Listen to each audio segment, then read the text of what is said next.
बच्चों, एक बार फिर आप लोगों का ऑनलाइन विद्यार्थी यूट्यूब चैनल पर आप लोगों का स्वागत है। मैं अवनीश कुमार एक बार पुनः फिर आप लोगों के समक्ष विसर्ग संधि जो हमारी रह गई थी उस पर चर्चा करने के लिए उपस्थित हुआ हूँ। गुरुओं को नमन करते हुए मैं आज विसर्ग संधि को यहाँ से प्रारंभ करता हूँ। आप लोग अभ्यास कर रहे होंगे और अभ्यास कहते हैं ना कि करत करत अभ्यास से जन्मति हो सुजान, रसरी आवत जाते सिल पर परत निशान।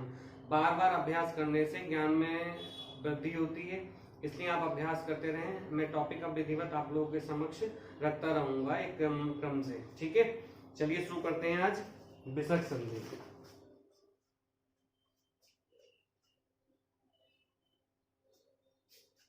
देखिए बेटा, टॉपिक है हमारा विसर्ग संधि। कौन सा है? विसर्ग संधि। क्या टॉपिक है हमारा? विसर्ग संधि। विसर्ग संधि, ठीक है। इसकी परिभाषा क्या कहती है?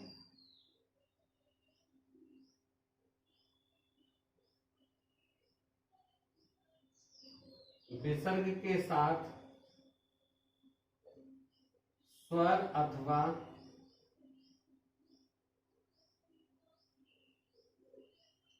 व्यंजन मिलाप से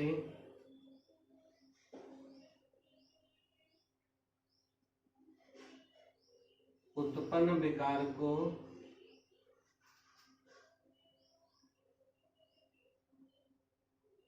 विकार को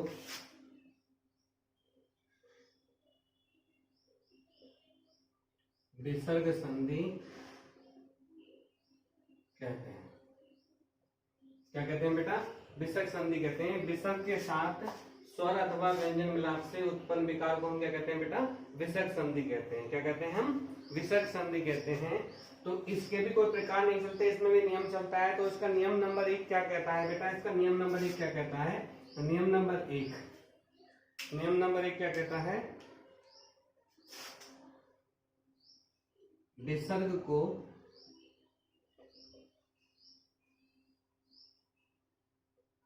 श, श और श में परिवर्तन। ये कहता है इसका नियम नंबर 1, विसर्ग को तीनों शकारों में परिवर्तन, यानी कि तीनों श में परिवर्तन। ठीक है, लेकिन होगा कैसे वो भी देख लीजिए। यदि विसर्ग के बाद चा या छा होगा तथा विसर्ग के बाद में टा या ठा होगा और विसर्ग के बाद में ता होगा या था होगा, तब क्या होगा? ठीक है, यदि विसर्ग के बाद में इधर पहले स्टेप में क्या होगा बेटा? विसर्ग। देखो, विसर्ग संधि की पहचान भी है कि पहले स्टेप में विसर्ग आएगा। देखो, व्यंजन संधि में व्यंजन आया था हलंत के साथ में। अब यहाँ पर क्या आएगा? विसर्ग आएगा। आपका क्या आएगा बेटा? विसर्ग आएगा। तो विसर्ग के बाद में यदि चा या छा होगा, विसर्ग के बाद में क्या होगा? या तो चा होगा या छा होगा। तो इस विसर्ग का पता किस में कर देंगे बेटा? हम इस पहले वाले शाम में कर देंगे। ठीक है, ऐसे विसर्ग में टा या ठा होगा तो इस विसर्ग का पता किस में कर देंगे? हम इस वाले शाम में कर देंगे। और विसर्ग में ता या था होगा तो किस में हो जाएगा? इस वाले शाम में परिवर्तन हो जाएगा। सॉरी, दंत शाम में। ठीक है, तालव्य सा, मूर्धन्य सा, दंत सा। ठीक है, आ रही बात समझ में? ठीक है, अब हम सब देख लेते हैं कैसे। देखो, मैंने सब बनाया यहां पर नी प्लस चल। तो देखो, विसर्ग के बाद में क्या आ रहा है? चा आ रहा है। विसर्ग के बाद में क्या आ रहा है बेटा? चा आ रहा है। तो इस विसर्ग का पता किस में करेंगे हम? क्योंकि विसर्ग में क्या आ रहा है? चा आ रहा है। तो अभी हम क्या पढ़े? विसर्ग का परिवर्तन तो करें, विसर्ग को तीनों शाम में परिवर्तन करें। तो सब क्या बन जाएगा बेटा हमारा? निश्चल। ठीक है, ऐसे लिखा मैंने यहाँ पे नी जमा चे, सब क्या बन जाएगा बेटा हमारा? निश्चय। ऐसे लिखा मैंने दू जमा चक्र, सब बन जाएगा बेटा हमारा दुष्चक्र। ठीक है, ऐसे लिखा मैंने यहाँ पे नी जमा छल, सब बन जाएगा बेटा हमारा निश्चल। क्या बन गया हमारा निश्चल। एक सेकंड में देख लेता हूं, सॉरी।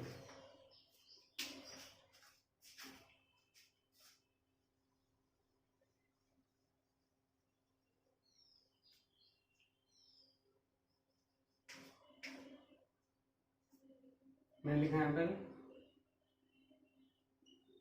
2 प्लस चक्र, सब बन जाएगा बेटा हमारा दुष्चक्र। ऐसे लिखा मैंने पे नी जमा छल, सब बन जाएगा बेटा हमारा निश्चल। ठीक है। ऐसे ही फिर हमने लिखा दूसरा स्टेप, विषयकाल में क्या हो ताया था, मैंने सब लिखा है धनु प्लस टंकार। क्या लिखा बेटा धनु प्लस टंकार। तो देखो विषयकाल में टाया ठा आ रहा है, देखो टा आ रहा है, शब्द बन जाएगा हमारा धनुष टंकार। ये सब लिखा मैंने अभी नी जमा ठुर, शब्द बन जाएगा बेटा हमारा निष्ठुर। ठीक है। तीसरा स्टेप देखो विषयकाल में ताया था, था से कोई शब्द बनना नहीं है, तो सब लिखा मैंने यहाँ पे नी जमा तेज। तो देखो विषयकाल में ता आ रहा है, शब्द बन जाएगा हमारा निस्तेज। ऐसे शब्द लिखा मैंने नमा जमा ते, शब्द बन जाएगा हमारा नमस्ते। क्या शब्द बन जाएगा बेटा हमारा नमस्ते। ठीक है। देखिए इसको नोट करिए।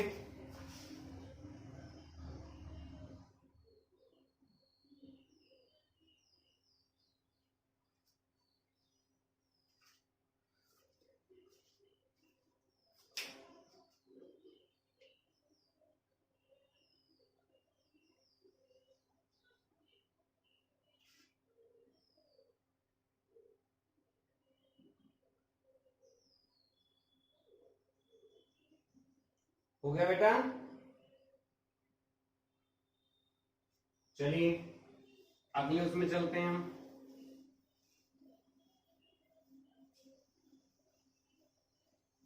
नियम नंबर 2 में चलते हैं। तो नियम नंबर 2 में चलते हैं हम। नियम नंबर 2 क्या कह रहा है हमारा,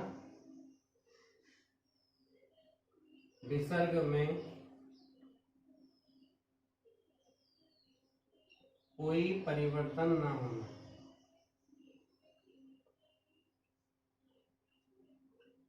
विसर्ग में कोई परिवर्तन नहीं होना। ठीक है।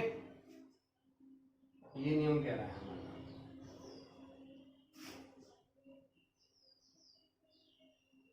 विसर्ग में कोई परिवर्तन ना होना। नियम नंबर 2 कह रहा है विसर्ग में कोई परिवर्तन होना। ठीक है। क्या कह रहा है हमारा परिभाषा, क्या कह रही है, यदि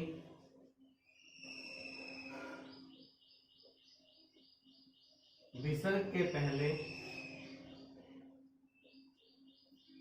छोटा हो और विसर्ग के बाद का या पा में से कोई एक वर्ण हो तो विसर्ग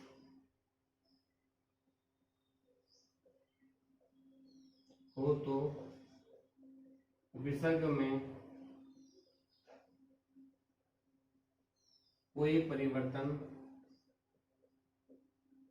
नहीं होता है। विसर्ग यथावत बना रहता है। क्या होता है बेटा, यदि विसर्ग के पहले छोटा हो और विसर्ग के बाद में का या पा में से कोई एक वर्ण हो तो विसर्ग में कोई परिवर्तन नहीं होता है, विसर्ग यथावत बना रहता है, यानी कि उसमें कोई परिवर्तन नहीं करेंगे हम। इससे पहले नियम में हमने क्या करा था, विसर्ग का परिवर्तन क्या करा था, विसर्ग का परिवर्तन किया था तीनों शाम में। ठीक है। लेकिन इस नियम में क्या कह रहा है कि विसर्ग में कोई परिवर्तन नहीं होगा, विसर्ग यथावत बना रहेगा। ठीक है। जैसे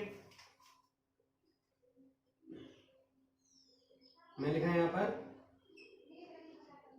रज प्लस कण। ठीक है। तो देखो विसर्ग से पहले यहाँ पर आ है, उस काल में क्या आ रहा है, का आ रहा है। नियम कह रहा था विसर्ग के से पहले क्या हो, आ हो, उस काल में क्या हो, का हो हमारा। तो देखो का है हमारा, तो विसर्ग यथावत बना रहेगा और ये शब्द हमारा बन जाएगा रचका। ठीक है, ऐसे शब्द लिखा हमने दूसरा, काता प्लस काल, तो शब्द बन जाए बेटा हमारा काता काल। ठीक है, ऐसे दूसरा लिखा हमने पे प्लस पान, तो शब्द बन जाएगा पे पान। ठीक है, ऐसे लिखा हमने अंता प्लस कर्ण, शब्द बन जाएगा हमारा अंतःकरण। ये शब्द बन जाएंगे हमारे। ठीक है, रजकण, पैरों की धूल के लिए कहा जाता है रजकण। ठीक है, रजकण हो गया। ठीक है, अब तीसरे नियम में आते हैं। तीसरे नियम में आते हैं, चलिए नोट करिए जल्दी से फटाफट।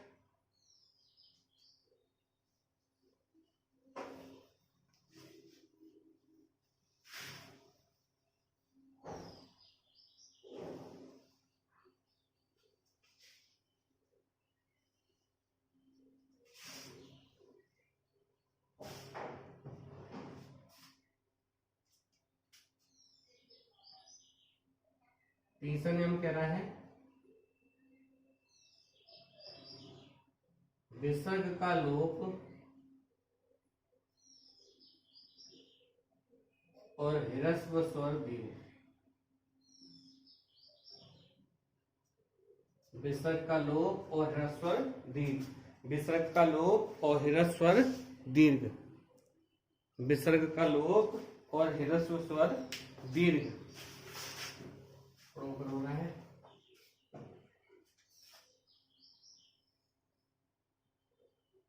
विसर्ग का लोप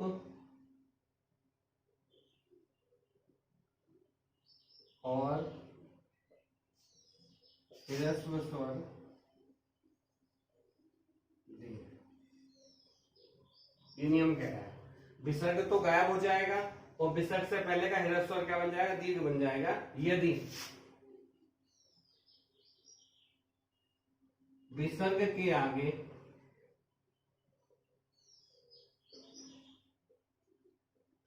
रा व्यंजन हो तो विसर्ग का लोप हो जाता है और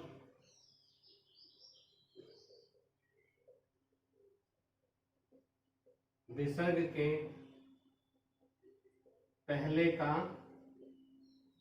ह्रस्व स्वर दीर्घ हो जाता है।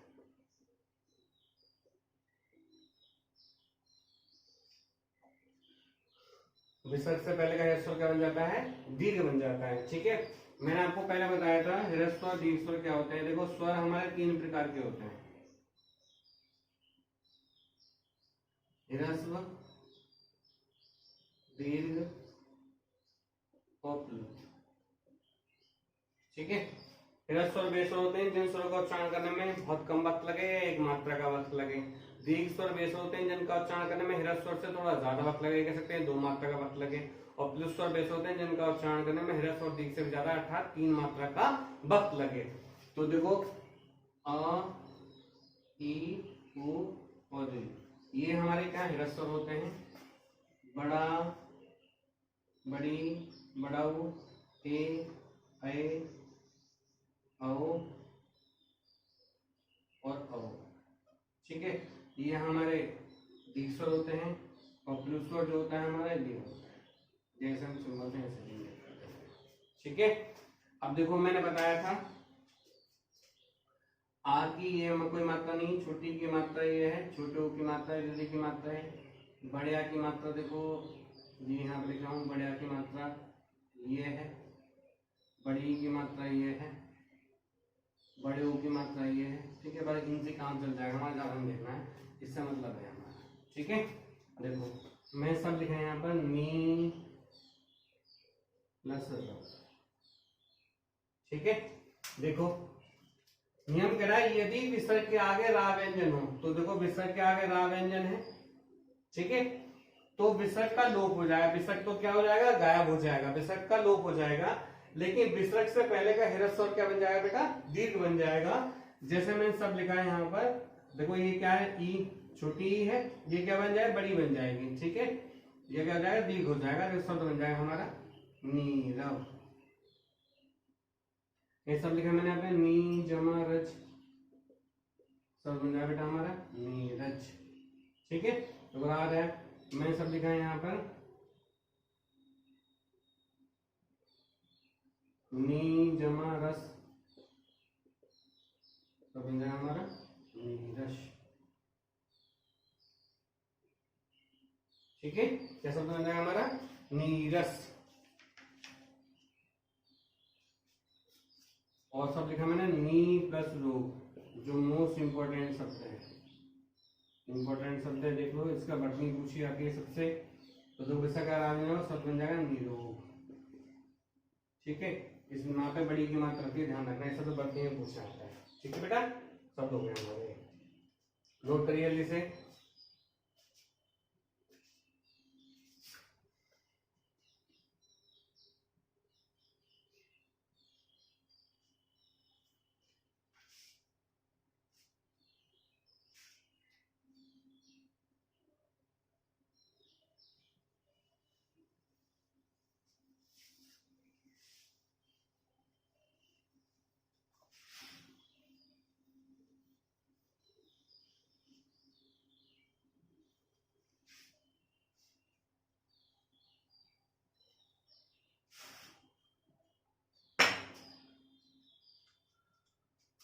चौथा नियम देखिए बेटा, चौथा नियम क्या कह रहा है,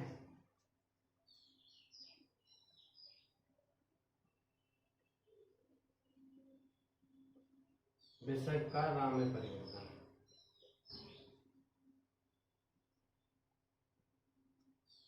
विसर्ग का रा में परिवर्तन होना। ठीक है, किसका बेटा, विसर्ग का रा में परिवर्तन होना हमारा क्या कहलाता है, हमारा चौथा नियम कह रहा है, विसर्ग का रा में परिवर्तन होना। क्या कह रहा है, यदि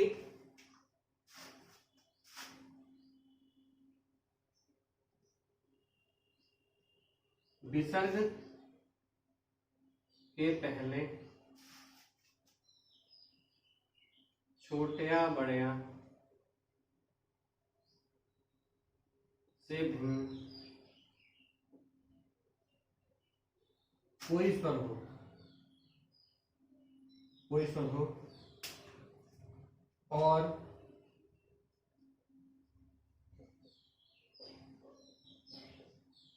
विसर्ग के बाद कोई स्वर, कोई स्वर मतलब छोटा या बड़ा हो, विसर्ग में कोई स्वर तथा किसी वर्ग का तीसरा, चौथा और पांचवा वर्ण और या, रा, ला, वा और हा में से कोई एक वर्ण हो तो, में से कोई एक वर्ण हो तो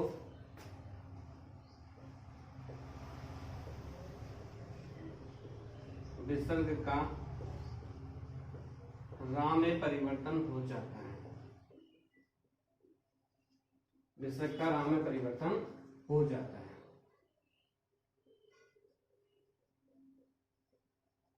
ये नियम कह रहा है बेटा, देखो इसको,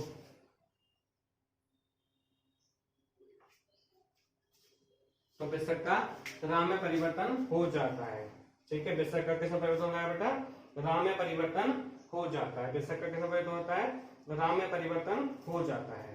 ठीक है, अब देखो समझ लो बेटा, इसमें क्या है कंडीशन, क्या बनकर आएंगी। देखो मैंने आपको बताया था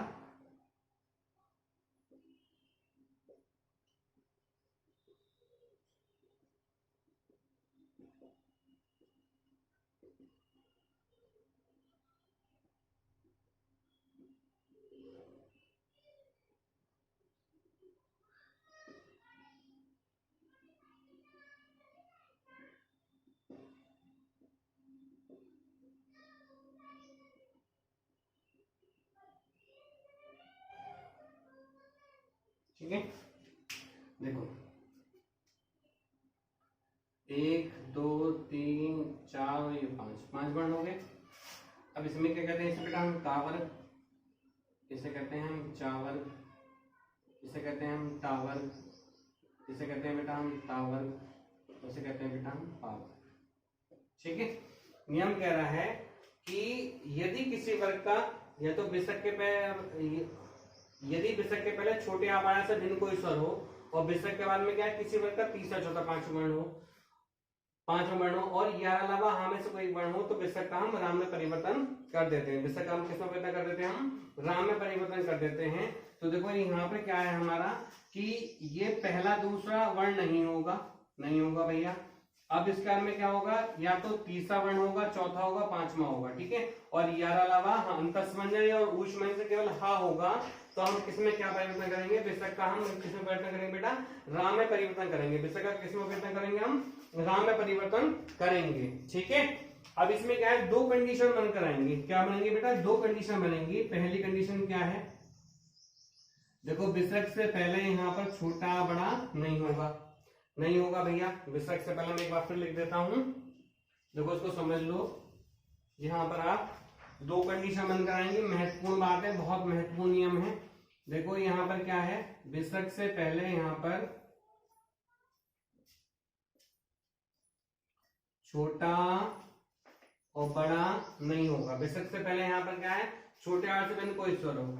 ठीक है, और यहाँ पे क्या है, विसर्ग काल में कोई स्वर हो। यहाँ पे क्या, विसर्ग काल में कोई स्वर हो, यानी कि छोटा और बड़ा हो।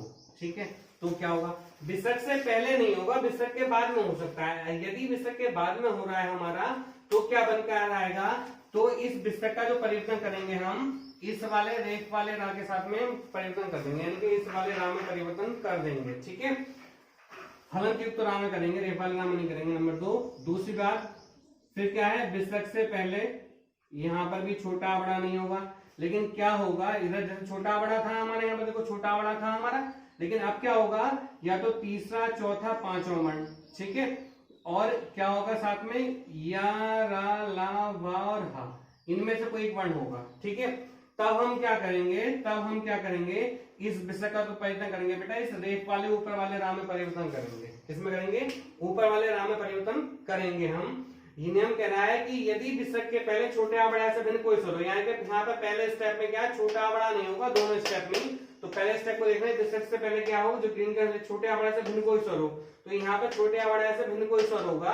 लेकिन क्या है, दूसरे स्टेप में और विसर्ग काल में क्या है, कोई स्वर हो सकता है। ये महत्वपूर्ण बात है, विसर्ग काल में क्या है, कोई स्वर हो सकता है। और कोई स्वर क्या होगा, या तो छोटा होगा, बड़ा होगा। तो इस विसर्ग का हम परिवर्तन करेंगे, हम हलंत युक्त रा में परिवर्तन करेंगे। किसमें करेंगे बेटा, हलंत युक्त रा में परिवर्तन करेंगे। और दूसरा स्टेप क्या करा है, तथा किसी वर्ग का तीसरा चौथा पांचवा वर्ण हो। अब किसी वर्ग का तीसरा चौथा पांचवा वर्ण कहाँ हो जाएगा, देखो ये हो जाएगा, ये हो जाएगा तीसरा चौथा पांचवा वर्ण, और यार अलावा हमें से कोई एक वर्ण होगा। तब हम इस विसर्ग का किसमें करेंगे, इस रेख वाले रा में परिवर्तन करेंगे हम। ठीक है, सीधी बात समझो कि इनमें से तीसरे चौथे पांचवें वर्ण के ऊपर अगर रा लग रहा है हमारा किसी वर्ण के ऊपर, तो वहां पर क्या है, हमारी विसर्ग संधि है। क्या है भैया, विसर्ग संधि है। सीधी बातों की एक बात है। ठीक है, क्या बनती है बेटा, हमारी विसर्ग संधि बनेगी वहां पर। ठीक है, आ रही बात समझ में। ठीक है, आप शब्दों के साथ देख लेते हैं, क्लियर हो जाएगा आपका सारा का सारा।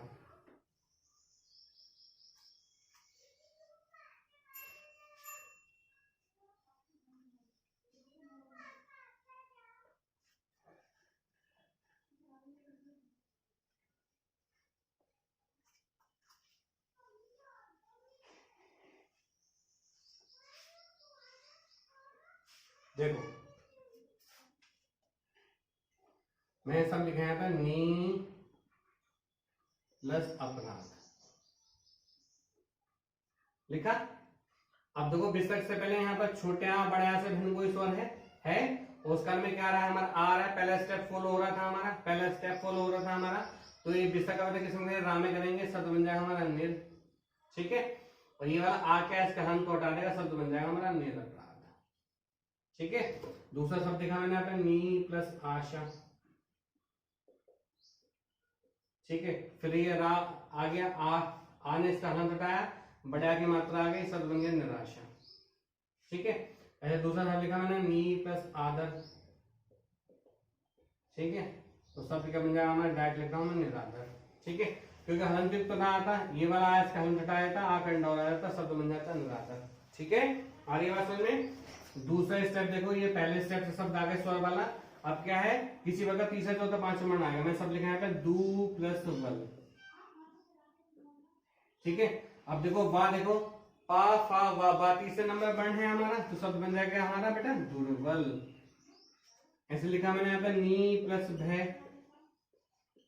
तो शब्द क्या बन जाएगा हमारा निर्भय। ऐसे लिखा मैंने नी प्लस दय, सब बन जाएगा बेटा हमारा निर्दय। ठीक है, ऐसे लिखा मैंने यहाँ पे दू प्लस वाशा, शब्द बन जाएगा बेटा हमारा दुर्वाशा।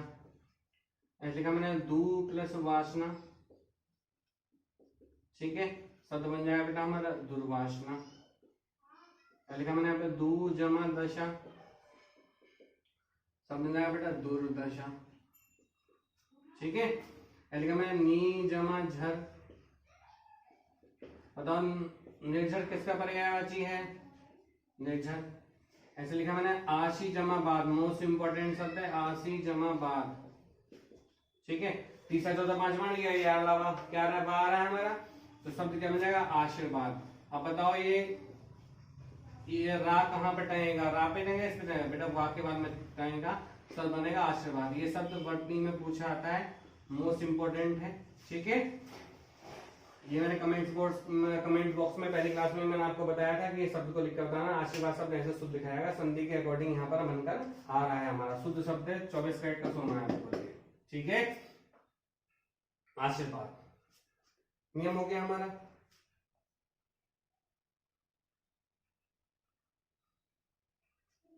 एक शब्द बनाते हैं नी प्लस मल, सब बन जाएगा हमारा निर्मल। दू प्लस दिन, शब्द बन जाएगा बेटा हमारा दुर्दिन।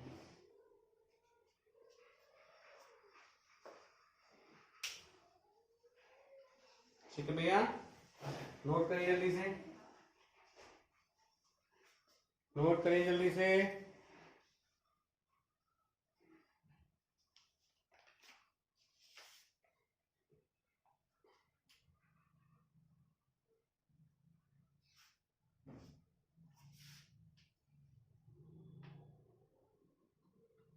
समझ में आ रहा होगा, आशा करता हूं समझ में आ रहा होगा आप लोगों के।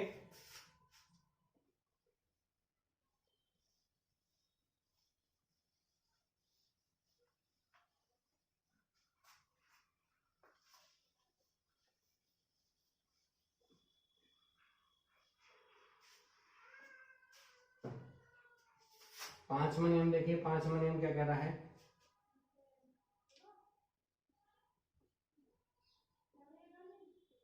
विसर्ग का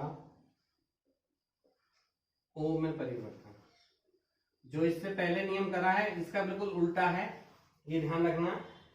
ठीक है, और इंपॉर्टेंट शब्द निबंध कराएंगे इसमें कि यशोदा शब्द बनेगा, मोस्ट इंपॉर्टेंट शब्द है। देखो क्या कह रहा है, ये इसको देखो थोड़ा सा, हमारा परिभाषा देखिए इसकी। यदि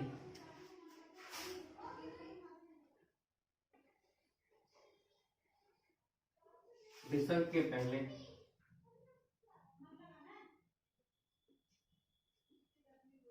छोटा हो, देखो इससे पहले हमें क्या था, विसर्ग से पहले छोटा नहीं था, लेकिन यहाँ पे क्या हो, विसर्ग से पहले क्या है, छोटा हो, और विसर्ग के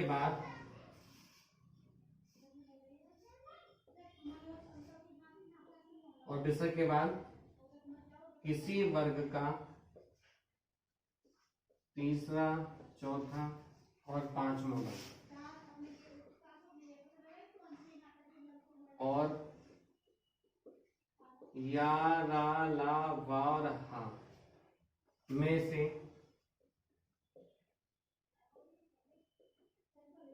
कोई एक वर्ण हो तो, में से कोई वर्ण हो तो विसर्ग का ओ में परिवर्तन हो जाता है। तो विसर्ग का ओ में परिवर्तन हो जाता है। विसर्ग कैसे परिवर्तन होता है बेटा? ओ में परिवर्तन हो जाता है। नियम कह रहा है विसर्ग का ओ में परिवर्तन, यदि विसर्ग से पहले क्या हो, छोटा हो, और विसर्ग के बाद में क्या है, किसी वर्ग का तीसरा चौथा पांचवा वर्ण ये यार अलावा हाँ में से कोई एक वर्ण हो, तो विसर्ग का हम किस में परिवर्तन कर देते हैं बेटा? ओ में कर देते हैं। ओ में मतलब ओ की मात्रा में। देखो ये नियम इसलिए महत्वपूर्ण है क्योंकि गुण संधि हमने जो पढ़ी थी, गुण संधि याद आ रहा है? गुण संधि पढ़ी थी, वहां पर भी क्या है, ओ की मात्रा आ रही थी। जैसे सब लिखा था मैंने यहाँ पे ग्राम प्लस उदय लिखा था, ग्राम प्लस उदय, तो आ और ऊ मिलके क्या बनना था? ओ बनना था, सद बन गया था हमारा ग्रामोदय। क्या बनना था बेटा? ग्रामोदय। तो ओ की मात्रा यहाँ पे पहले कंफ्यूजन नहीं होना है आपको, क्योंकि देखो यहाँ पे मैं शब्द बता रहा हूँ, आप समझो शब्द को क्या कहना चाह रहा है। देखो हमारा शब्द मैंने सब लिखा है यहाँ पर, मन जमा जा, मन जमा जा। तो देखो विसर्ग से पहले यहाँ पर आ है, उसके बाद में क्या है, देखो हमारे क्या है, किसी वर्ग का है तो का, खा, गा, घा, अंग, चा, छा, जा, झा, और यहाँ टा, ठा, डा, ढा, ना, ता, था, धा, धा, ना, पा, फा, वा, भा, मा, या, रा, ला, वा और हा। ठीक है, तो पहले दूसरे से तो हमारा मतलब है नहीं, यहाँ पर हमारा क्या होगा, या तो तीसरा वर्ण होगा, या चौथा होगा, या पांचवा होगा, या फिर या अलावा होगा। तो देखो जा हमारा तीसरे नंबर पे है, जा हमारे क्या तीसरे नंबर का वर्ण है हमारा, तीसरा चौथा पांचवा वर्ण है, तो ये शब्द क्या बन जाएगा बेटा? मनोज बन जाएगा। क्या बन जाएगा? मनोज बन जाएगा। अब देखो यहाँ पर देखो ये ऊ आ रहा था, स्वर आ रहा था हमारा, तो ये स्वर संधि का वर्ण है और ये विसर्ग संधि का, क्योंकि यहाँ पे क्या है, तीसरा चौथा पांचवा वर्ण ही होगा लास्ट में हमारा। ठीक है, या तो तीसरा चौथा पांचवा वर्ण होगा, या अलावा हमें से एक वर्ण होगा, और यहाँ पर क्या होगा हमारा?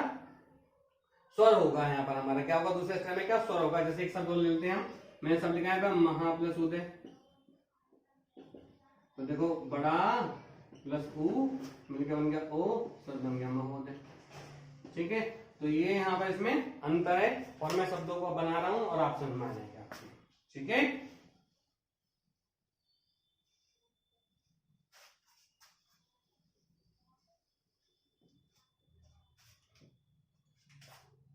सब लिखा हमने यश जमा दा, सब बन जाएगा बेटा हमारा यशोदा। ऐसे लिखा मन जमा विकार, सब बन जाएगा मनोविकार। लिखा मैंने मन जमा योग, सब बन जाएगा बेटा मनोयोग। तप जमा बल, सब बन जाएगा हमारा तपोबल। लिखा तप जमा भूमि, सब बन जाएगा तपोभूमि। लिखा हमने यश जमा गान, सब बन जाएगा बेटा यशोगान। लिखा यश जमा मति, सब बन जाएगा हमारा यशोमति। ठीक है, लिखा मन जमा दशा, तो बन जाएगा बेटा हमारा मनोदशा। ठीक है, देखो यहाँ पर क्या है, देखो दा आ रहा है, ता था दा, दा तीसरे नंबर का हो गया, या अलावा बा आ रहा है हमारा, देखो या आ रहा है हमारा, बा आ रहा है, भा आ रहा है, गा आ रहा है, मा आ रहा है और दा आ रहा है। ठीक है, यहाँ के तीसरा चौथा पांचवा वर्ण आ रहा है, स्वर नहीं आ रहा है, तो यहाँ पर क्या हमारी विसर्ग संधि है, और वहां पर अगर स्वर होता है तो वहां पर क्या होती है हमारी स्वर संधि होती है। उस समय क्या होगा, क्योंकि गुण संधि का नियम कह रहा था हमारा, गुण संधि का नियम क्या कह रहा था हमारा, इधर देखो गुण संधि का नियम था हमारा, बताइए कोई बताएगा, कमेंट्स बॉक्स में बताओ गुण संधि का नियम क्या था हमारा। देखो क्या कह रहा था गुण संधि का नियम, यदि छोटा या बड़े आ के बाद में छोटी या बड़ी होगी तो दोनों मिलकर ए बनेंगे, ऐसे ही छोटा या बड़े आ के बाद में छोटा हो या बड़ा होगा तो दोनों मिलकर क्या बनेंगे? ओ बनेंगे। और छोटा या बड़े आ के बाद में री से री होगा तो दोनों मिलकर R बन जाएंगे। ठीक है, तो देखो यहाँ पे क्या है, छोटा O होगा या बड़ा O होगा तब गुण की मात्रा O की मात्रा लगेगी, लेकिन यहाँ पर देखो कोई कंडीशन फॉलो नहीं हो रही है, ये इसमें अंतर है यहाँ पर। ठीक है, आज आपकी विसर्ग संधि यहाँ पर कंप्लीट हो जाती है। ज्यादा अनावश्यक गठरी अपने सिर पर रखने की जरूरत नहीं है आप लोगों को, इतना पढ़िए सफिशिएंट है। और बीच बीच में जो महत्वपूर्ण शब्द होंगे वो सारे के सारे मैं टेस्ट पेपर में मैंने ऐड कर रखे हैं, वो आपको मैं बहुत जल्दी प्रोवाइड करा देंगे, जल्दी से जल्दी हम। ठीक है, आपको परेशान होने की कोई जरूरत नहीं है। अब आपका क्लास जो विधिवत चलेगी, क्योंकि कोरोना वैक्सीन लगी थी इस चक्कर में थोड़ा फीवर था मुझे, इसलिए आपकी क्लास में नहीं ले पाया हूँ। अब मैं आपकी क्लास विधिवत और विधिवत समय के अकॉर्डिंग आपके लोगों तक उपलब्ध करा दी जाएंगी। धन्यवाद।